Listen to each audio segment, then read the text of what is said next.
আলামিন জাহান্নামের কষ্ট কিভাবে সহ্য করব, যে জাহান্নামের আগুন দুই পাশের মাটি যখন চাপ দেওয়া হবে রব্বুল আলামিন, পাশার হাড় পিঠের হাত যখন দুইখানে যখন পড়ে যাবে রব্বুল আলামিন,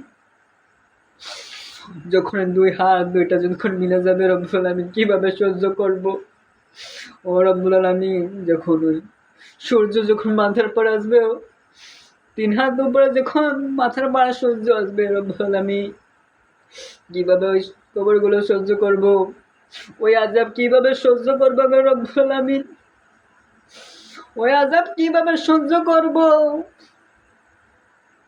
ও রব্বুল আলামিন, কিভাবে সহ্য করব। জাহান্নামের আগুন কত বড় ভয়ঙ্কর, জাহান্নামের আগুন কত ভয়ঙ্কর। এই দুনিয়ার আগুন সহ্য করতে পারি না ও রব্বুল আলামিন। ময়মনসিংহ সফরে ছিলাম ও রব্বুল আলামিন, পাক বেশিরভাগ আমি নূর আলম করছি, কিন্তু আগুনের তাপ সহ্য করতে পারি না রব্বুল আলামিন। ওই জাহান্নামের আগুন কিভাবে সহ্য করব ও রব্বুল আলামিন, ওই জাহান্নামের আগুন কিভাবে সহ্য করব ও রব্বুল আলামিন। একটা কথা, তুমি যদি মাফ যদি না করো রব্বুল আলামিন, কে করবে? আমরা তো পারবো না জাহান্নামের আগুন সহ্য করতে, আমরা কেউ তো পারবো না জাহান্নামের আগুন সহ্য করতে। ও রব্বুল আলামিন, যত গুনাহ করেছি তুমি মাফ করে দাও ও রব্বুল আলামিন, যত গুনাহগাতা করেছি তুমি মাফ করে দাও গো রব্বুল আলামিন। তুমি মাফ না করিলে কে করিবে মাফ, মাফ করো মাফ করো, মাফ না করিলে কে করিবে মাফ।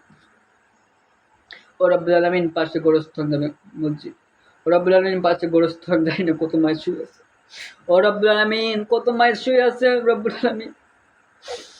কোন কবরে কত আযাব হচ্ছে জানি না রব্বুল আলামিন।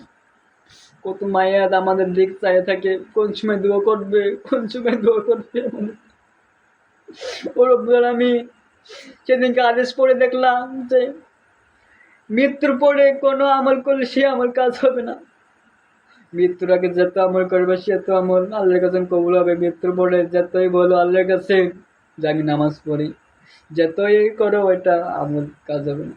এমনি ওইটা আমল হবে যে পাড়া প্রতিবেশী দোয়া করলে দোয়া কবুল হবে, কিন্তু নিজে দোয়া করলে দোয়া কবুল হবে। ও রব্বুল আলামিন, জানি না কত মায়ের এই কবরে শুয়ে আছে রব্বুল আলামিন, কোন মায়ের কিভাবে ওসিলায় আছে ও রব্বুল আলামিন। সব মায়েরদেরকে তুমি জান্নাতের বাগানে পৌঁছে